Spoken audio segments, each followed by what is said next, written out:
everybody and welcome. For those of you that know me already, welcome back. For those of you that don't know me, I'm Pia, your host for all things luxury. On today's video, we're going to be testing out a couple of the new Victoria Beckham makeup goodies. I have been wearing these products for over a month before I would give you an honest review, so let's dive into it. It's worth noting that the Victoria Beckham collection will have the Cell Rejuvenating Primer. That is a conjunction of skincare and a primer, and they do have a golden version which is a little bit tinted. Moving on to eyebrows, the collection does propose the Baby Blade. That will be her version of a really thin pencil with a little spoolie on the end to design your eyebrows. However, it's not a product I own yet. Now finally, the part I have been waiting to share with you, the eyes. She's come up with a line of 7 different shades of a clean, pigment-rich, ultra creamy, buildable eyeshadow sticks with waterproof wear. They claim to last up to 8 hours. I personally got mine in 2 different shades. It's called Oyster, and it's described as a shimmery pearl.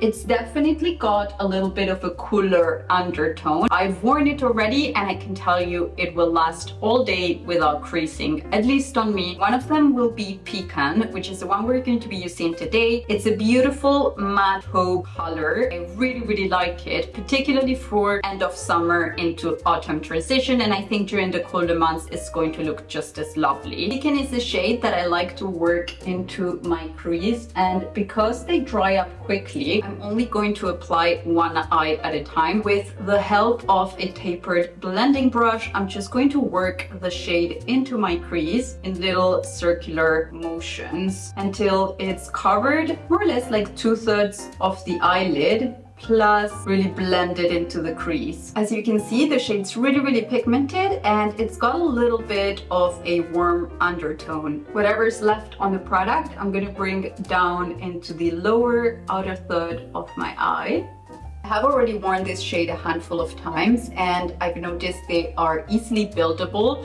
I love this color. I think it is very intricately created with Victoria's personal brand, and I think she really nailed the color selection. Color payoff is absolutely gorgeous. Like I said, I have worn it a couple of times and it will look just as good when the day starts as when the day finishes. I picked myself up 2 of the Lit Luster eyeshadows. These ones are single potted eyeshadows that are very finely milled. They're pressed. They come in 8 different shades. The first one that caught my attention was Chiffon. Chiffon is a reflective champagne with gold and multicolored pearlescent shades. It claims to be infused with clear quartz, which is known to amplify energy, thought, and aid in concentration as well, which I'm all about. So that's the shade we're going to be picking today. The other shade I picked is Mink, which is a taupey brown with a mix of gold and silver pearlescent shades, and it's also infused in this occasion with Tiger's Eye. This is supposed to help you with courage, strength, and personal power. The packaging on this one is absolutely gorgeous. Once again, very in brand with Victoria's personal aesthetic. Makeup is not only the finished version, the whole putting it on. For myself personally, and I know for so many of you as well, it just counts so much. Looking at a beautiful packaging while you're applying your makeup, it just counts towards the whole like zenness experience. Now, the way I like to apply this one is with a dampened flat brush. Pick up a little bit of the product and press it into my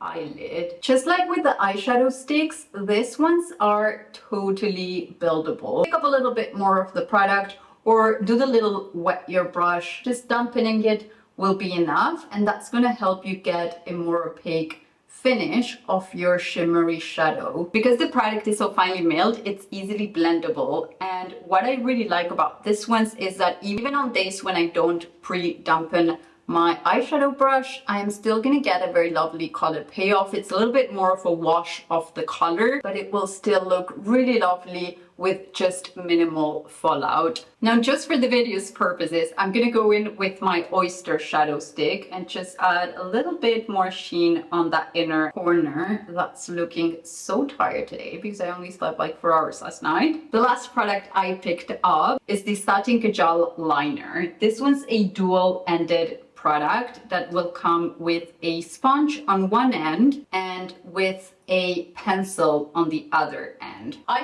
picked up the shade Cocoa, which is a beautiful rich dip brown. I will either apply it on the lash line and then smudge it in with a sponge, or I'll apply just a tiny bit and then with an angled brush help myself to wing it out. These are so pigmented. The color payoff is ultra rich and I really cannot wait to get my hands on some of the other shades that they do. But if you want to do like a nice smoky look, you can totally achieve one just by using this.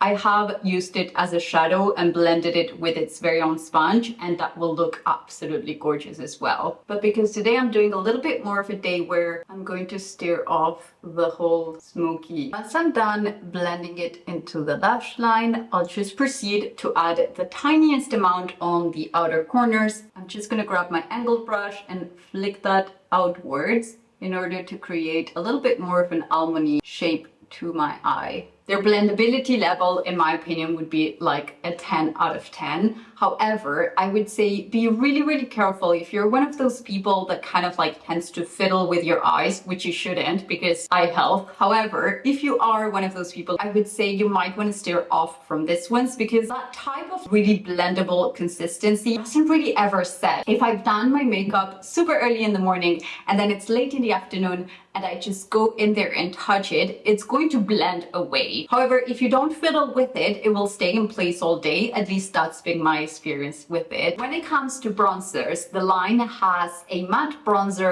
in a powdered form, and it also comes with a contour stick as well as a highlighting stick. However, I do not have those in my collection just yet, so I'm just quickly going to apply a bronzer from my collection and be right back to do the lips with you. All right, much better, isn't it? Now, when it comes to lips, there are basically 4 different products on her collection. There will be a range of lip liners, lipsticks, lip glosses, and lip tints, or how she calls them, bitten lip tints, which in my opinion is such an accurate name because it just looks like the slightest wash of color on your lips. I picked myself one in the shade Amour, and this one's going to have that same line of gorgeous tortoise packaging, which will come with a Dome Food applicator as well. Now, these brushes charge themselves a lot, so the way I will do it is I'll apply the slightest bit and then build up a second layer. Amour is described as a peachy nude. However, in my lips, it looks like a little bit of a maroony shade, like a very light sheer maroon shade. Now, that's the first layer done. Let's move on and do a second one. I'm going to pick up a tiny bit more product on my applicator.